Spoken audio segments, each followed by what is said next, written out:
The Eskom board chairperson, Mpho Makwana, says it'll take at least 18 months to fix the country's power crisis because there is no shortcut. He says South Africans need to play a role by reducing demand for power. He was speaking in an interview with Newzroom Afrika's Ngambi yesterday. Makwana said that Eskom is now aiming for energy availability of up to 70% by the end of March 2025. Let's talk about all of this now with the energy expert Hilton Trollip.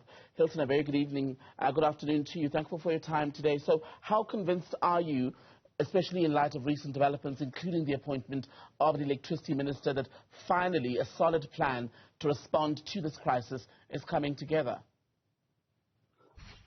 Good afternoon. So, when you invited me to comment today and you referred me to that interview, I've just went and watched the whole thing with Mpho Makwana, and I heard exactly what he had to say about this plan, and he said, we've got a plan. We didn't hear what's in the plan.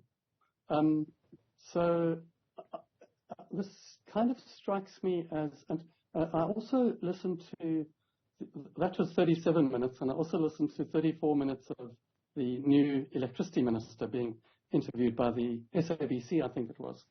And the common theme in both of the interviews was, we're going to engage, we're going to edge closer to having a plan, we're going to consult.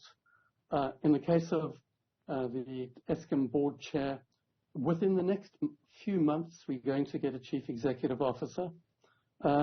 Director resigned on the 13th of December, 3 months ago, about short of 3 days.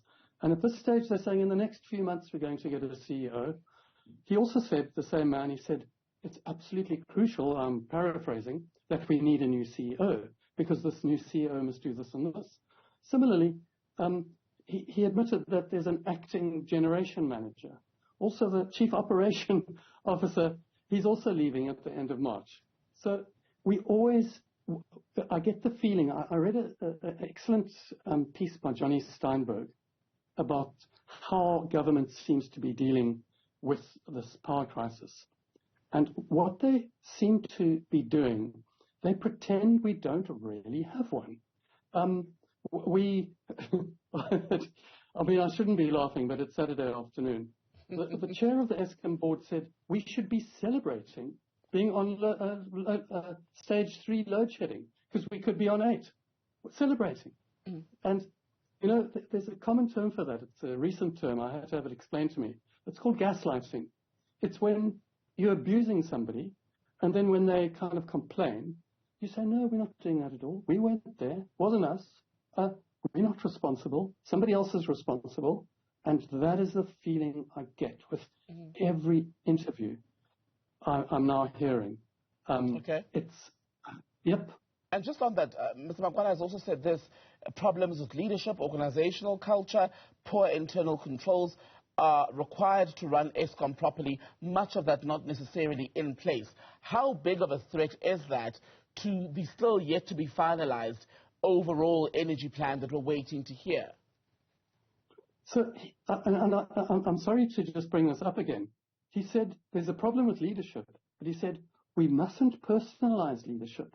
What we must do is realize that we've got the institutional capacity and we've got all these people, etc. So Zoli was very good interviewing him, and he interrupted him a few times to actually point out that he was contradicting himself. So it's difficult to respond to somebody who says A, and then you say, hang on a bit. He started off that interview, Zoli, saying staff morale at Eskom is key, etc. And basically we heard 10 minutes of, no, staff morale is not such a problem. We've had a meeting, a virtual meeting with 500 top, etc. And then Zoli puts on, not saying anything himself, he puts on a TV clip showing the head of the biggest union, Nomza, that organizes at Eskom, saying that morale is a serious problem. And then he dissimulates more. But sorry, back to your question. I'm avoiding it. Can you repeat it, please? My question to you was how much of a threat to any energy restoration plan are the internal issues at Eskom, including including leadership and poor internal controls? it's an exceptionally a big problem, the leadership problem. So as we know, there have been, I think, 10 Eskom CEOs in 9 years or more. So you cannot, any big organization, you can't change the CEO regularly and repeatedly and have stability in leadership, because leadership at the executive level and right through a technical organization rests on trust. You can't have very strict rules for every single thing people do on a daily basis. You've got to trust. If you say, will you do this? Yes, I'll do it. Or have you signed this? Or is that correct? You've got to trust it. And we don't have that at the top. We have one calling the other one a liar, the other one presenting facts. So leadership is critical. And as I just said, 3 months, 3 days short of 3 months of Eskom, of a director resigning, the chair of the board says, we'll have a new CEO within months, not even 2 months or 3 months or 4 months. So what, 6 months? So after having 10 CEOs, Director lasted 3 years exactly. He lasted longer than anybody since 2014 in the CEO position. He lasted 3 years, basically got pushed out by being called a traitor by the energy minister. His chief operation officer is resigning. Also, the chief generation manager, he resigned last November. I watched a long interview with him. Lovely guy.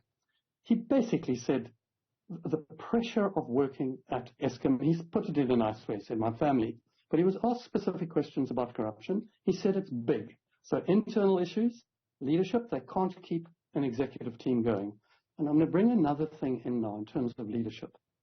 The electricity minister, now I have nothing against the man whatsoever, and I wish him good luck.